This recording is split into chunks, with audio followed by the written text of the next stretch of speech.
A natureza é muito perfeita e dela nós tiramos diversas opções de tratamentos em saúde de forma geral e em saúde mental não é diferente. Se você está aqui nesse canal há mais tempo, já me viu falando sobre L-teanina, retirado do chá verde e do chá preto para quadros de ansiedade, foco e melhora de concentração. Já me viu falando sobre hipérico, a erva de São João, utilizada em quadros depressivos? E hoje a gente vai falar de uma planta especial também utilizada para melhora de saúde mental que eu gosto muito e sobre a qual eu vou conversar com você agora. Se essa é a sua primeira vez aqui nesse canal, seja muito bem-vindo, seja muito bem-vinda. Eu sou a doutora Ana Luísa Aguiar, sou médica psiquiatra e se você não está inscrito, clica aí no botão vermelho, ativa o sino das notificações enquanto o Bruno vai rodar a vinheta. Bom, esse é um vídeo para falar de estresse. E para falar, inclusive, de sintomas depressivos decorrentes do estresse e uma opção terapêutica natural que se tem para isso. O estresse é uma perturbação do nosso equilíbrio, gerando demandas corporais e psíquicas para a recuperação desse equilíbrio. Só que muitas vezes a gente passa pelo estresse, a gente passa pelo período de resistência, se recupera, volta, mas outras vezes a gente passa pelo estresse, pelo estado de alerta, pelo período de resistência e chega a uma situação de exaustão. E nessa situação de exaustão, a gente começa a desenvolver fadiga, tanto física quanto mental. Começa a perder a capacidade de concentração, a memória já não é a mesma, né? Você pensa em pegar uma coisa na cozinha, chega na cozinha, você fica, o que eu vim pegar mesmo? Aí fica voltando para saber o que verdadeiramente estava precisando. Você já tem aí um prejuízo do ânimo, da energia, acorda de manhã arrastado, né? Não tem mais aquela motivação que tinha antes. Começa a perceber que está desenvolvendo uma tristeza que antes você não tinha. E quando a gente apresenta isso, muitas vezes a gente está falando de um quadro de estresse crônico que pode gerar sintomas depressivos, inclusive resultar em desenvolvimento de um transtorno depressivo real, a depressão maior, o quadro clássico de depressão conhecido.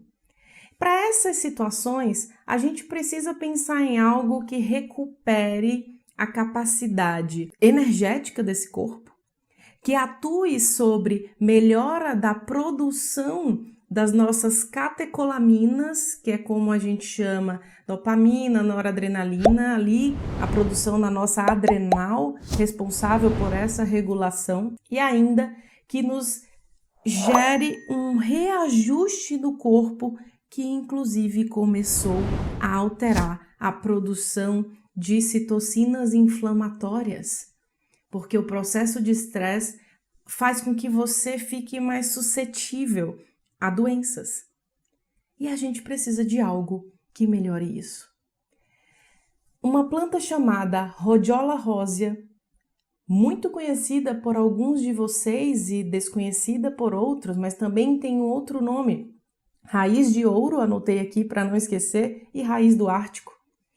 E por que esses dois nomes? As pesquisas mais antigas e onde ela era mais encontrada estão ali, na região da Rússia e Escandinávia.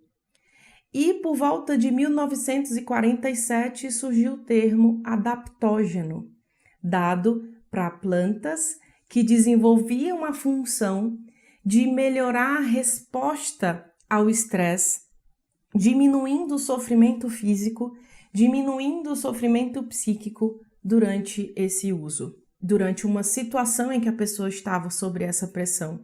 E, portanto, com o uso de adaptógenos, melhora essa resposta, reduzindo a exaustão ou evitando que o corpo chegue à exaustão.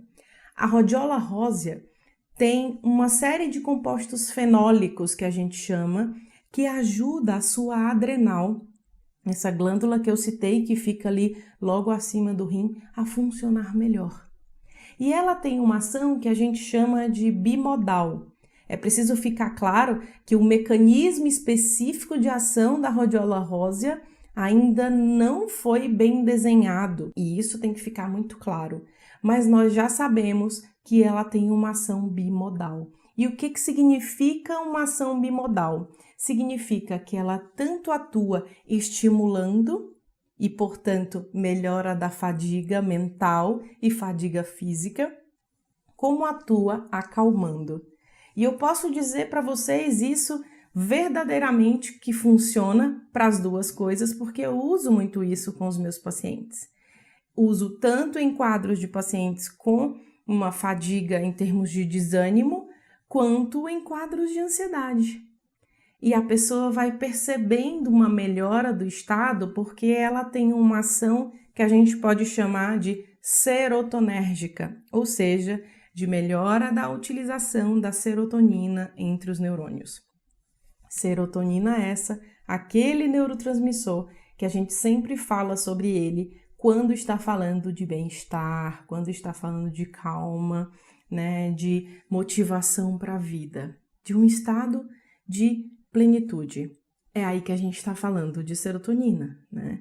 Então, a rodiola rósea atua fazendo essa ação serotonérgica e melhorando essas funções que ficaram desajustadas em um processo de estresse. Mas em quadros depressivos ela também pode ser usada e tem sido usada, e eu quero deixar muito claro que ela não faz parte dos protocolos clássicos tradicionais da psiquiatria, tá? Ela é utilizada em opções terapêuticas alternativas, naturais, quando o médico tem habilidade em utilizar essas opções, né? Consegue utilizar essas dosagens baseada na experiência e nos estudos com rodiola. Muitas vezes as pessoas pensam, opção natural para mim não vai funcionar, já tentei usar e não funcionou. Isso tudo tem a ver com o que é indicado para aquele quadro, tem a ver com a dose ideal para aquele quadro, porque muitas vezes o paciente não vai ver resultado em doses baixas quando ela é utilizada de forma isolada, né? Aliás, os meus pacientes em geral nunca utilizam de forma isolada, né? Usam combinado com outras coisas, ou quando utilizado de forma isolada, ela é utilizada em doses muito maiores, acima de 750 miligramas por dia a 1000 miligramas, que é uma dose atípica, né? Mas em depressão a gente usa doses maiores exatamente para a ação serotonérgica da planta, né? A gente sabe que não é porque uma coisa é natural que ela é indicada para todo mundo ou que ela pode ser utilizada sem nenhum tipo de efeito colateral. Algumas pessoas têm o mesmo sintoma com a rodiola quando utilizam um antidepressivo clássico, como a náusea, a sensação de agitação, né? Ou mesmo dor de cabeça, lembrando que ela é um serotonérgico. Quem já viu o vídeo que eu tirei dúvida sobre fluoxetina e sobre sertralina no ano passado, tá até aqui, o Bruno vai botar o card. Eu expliquei por que dá, por exemplo, dor de barriga, que dá dor de cabeça, porque a gente está mexendo com os neurotransmissores. E eu gosto muito da ideia de usar coisas naturais, mas também tudo com muito cuidado e com muita orientação, porque existe realmente esse pensamento de que aquilo que é natural não interage com outras coisas ou não gera nenhum tipo de efeito colateral.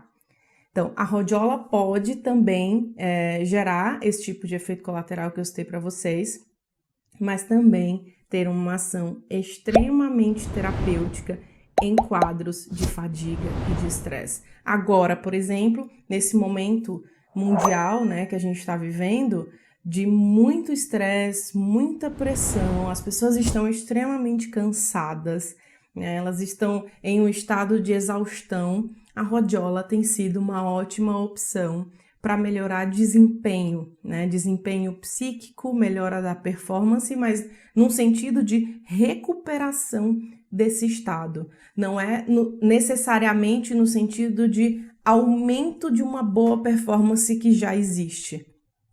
Eu gosto muito da ideia da gente recuperar a homeostase, que na verdade é isso que a gente tem que trabalhar. Homeostase é esse equilíbrio corporal. É esse equilíbrio do que você era quando você estava em um bom desempenho.